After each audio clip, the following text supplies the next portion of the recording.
Assalamualaikum warahmatullahi wabarakatuh. Salam sejahtera bagi kita semua. Selamat pagi. Perkenalkan kami dari kelompok 3 akan memaparkan hasil dari infografis penilaian proper emas PT Pupuk Kalimantan Timur. Di mana kelompok kami ada Adam Kaira Adinugroho, saya sendiri Alripas Kaisnaibaho, Adinia Sekar Fadila, Diva Laila Azara, dan Hana Prasawardani.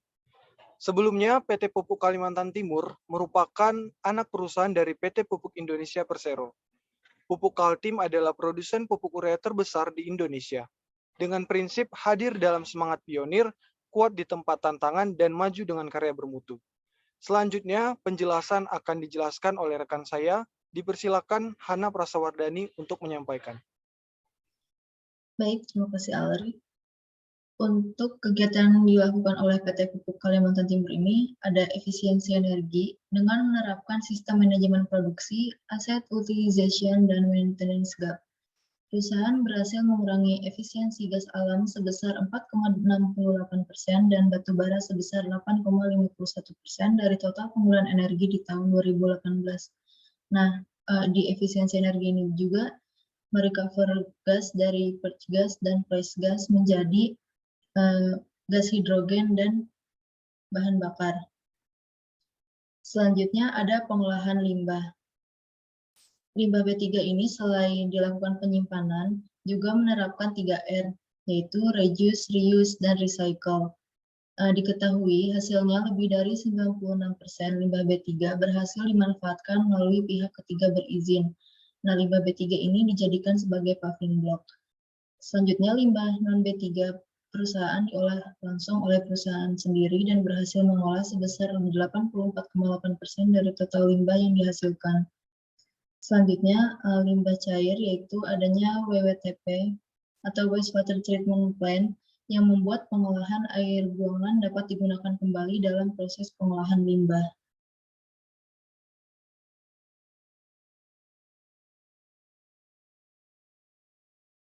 Baik, selanjutnya adalah keanekaragaman hayati, di mana perusahaan PT Pupuk Kalimantan Timur telah bergabung menjadi mitra Taman Nasional Kutai sejak tahun 1996, di mana PT Pupuk Kaltim ini memberikan donasi perawatan dan pengembangan fungsi Taman Nasional. Selain itu, PT Pupuk Kaltim juga membuat program kelestarian kehati dengan menetapkan 30% area industri sebagai ruang terbuka hijau, kemudian menanam bakau sebagai green belt di sekitar pabrik untuk mengurangi dampak emisi dan kebisingan, serta melaksanakan program penanaman terumbu buatan sebanyak 500 unit setiap tahunnya. Kemudian, life cycle assessment atau penilaian daur ulang, di mana pada dasarnya LCA ini mengkaji dampak daur hidup suatu produk dalam lingkungan. PT Pupuk Kaltim telah memperhitungkan seberapa besar penggunaan energi dan juga perusahaan telah memastikan semua tahapan daur hidup produk pupuk urea, NPK, hayati maupun amoniak dari tahap praproduksi, tahap produksi hingga pasca produksi, yaitu dengan memperhatikan dampak lingkungan. Selain itu, PT Pupuk Kaltim juga selalu melakukan training atau pelatihan dalam penyusunan dokumen LCA.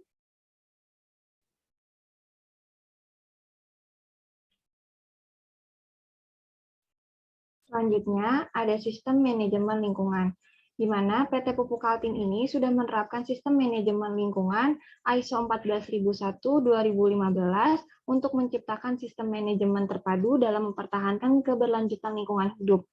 Target dan program fokus dari PT Pupuk Kaltim ini adalah pencegahan pencemaran, konservasi sumber daya alam, dan perlindungan keanekaragaman hayati.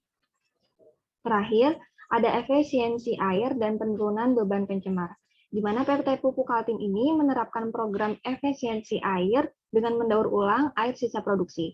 Pada tahun 2019, PT Pupuk Kaltim mampu mendaur ulang air untuk umpan boiler sebesar 11.921.789 meter kubik dari 17.990.910 meter kubik air yang dibutuhkan mesin boiler.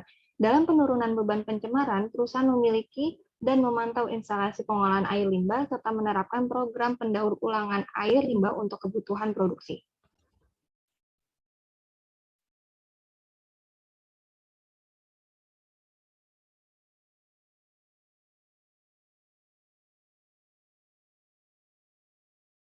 Baik, untuk pemberdayaan masyarakat sendiri, PT Pupuk Kaltim berhasil melakukan pemberdayaan masyarakat dengan beberapa aspek. Yang dimana pertama ada aspek ekonomi, budidaya dan pemanfaatan tanaman herbal dengan dibuatnya enggang herbal dan makrifah herbal. Budidaya lobster dan kerapu dengan menggunakan keramba jaring apung. Pemberdayaan ABK, anak berkebutuhan khusus agar bisa bekerja. Lalu ada aspek pendidikan. PT Pupuk Kaltim senantiasa membangun sekolah yayasan Pupuk Kaltim dan memberikan kesempatan beasiswa. Pada aspek kesehatan, adanya klinik sehat untuk pelayanan kesehatan masyarakat khususnya yang belum BPJS dan Jamkesos. Juga aspek bina lingkungan, di mana pengolahan limbah cangkang kepiting menjadi pupuk citosan, pengolahan sampah daun menjadi kompos organik, pembuatan sand filter untuk penyediaan air bersih, dan bantuan pembangunan sarana ibadah kepada masyarakat setempat.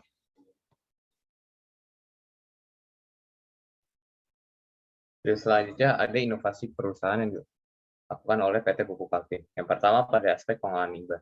Pada pengolahan limbah cair, perusahaan menerapkan prinsip in-plant treatment dalam wastewater treatment plant dengan sistem mengembalikan residu ke dalam proses produksi. Lalu ada aspek efisiensi energi. PT Pupuk Kaltim mengganti sistem desalinasi thermal dengan osmosis dan sistem low pressure ammonia absorber. Dan yang ketiga, aspek pengendalian emisi, yaitu PT Pupuk Kaltim memasang Hydrogen Recovery Unit atau yang disebut juga HRU untuk mengolah flash dan fused gas menjadi fuel dan gas proses. Nah, PT Pupuk dari semua sistem pengolahan lingkungan yang dilakukan PT Pupuk Kaltim telah melakukannya secara konsisten. Dan itu membuat PT Pupuk Kaltim memperoleh proper hijau secara 3 tahun berturut-turut dan juga menjadikan PT Pupuk Kaltim memperoleh proper emas per tahun 2020. Baik, sekian dari pemaparan infografis hasil proper emas PT Pupuk Kaltim. Mohon maaf dari kami kelompok 3 jika ada kesalahan kata. Sekian yang bisa kami sampaikan. Terima kasih. Wassalamualaikum warahmatullahi wabarakatuh.